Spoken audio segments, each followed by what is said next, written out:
Alam niyo po, ang EDSA Common Station, this project has been going on for more than a decade. Yeah. I think mahigit 15 years na ito. This was, I think, during the term pa of President GMA. Wow. Way back in like 2008.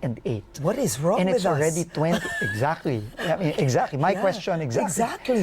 But I think the President has really made a bold statement, and he has said, and I think this is one of the legacies that President Bongbong Marcos is going to leave behind. That finally, during his term, matatapos na ang common station, at hindi lang ang common station, pati yung koneksyon ng MRT-7 sa common station at yung buong MRT-7.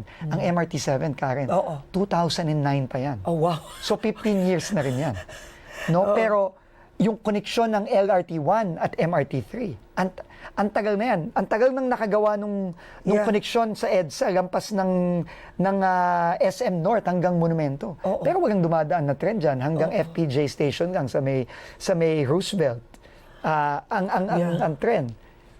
Pero tingin ko at kampante ako na yan ang isa sa mga pinakamalaking legasiya ni Pangulong Bongbong Marcos na So, finally aandar to. matatapos na Okay. yan.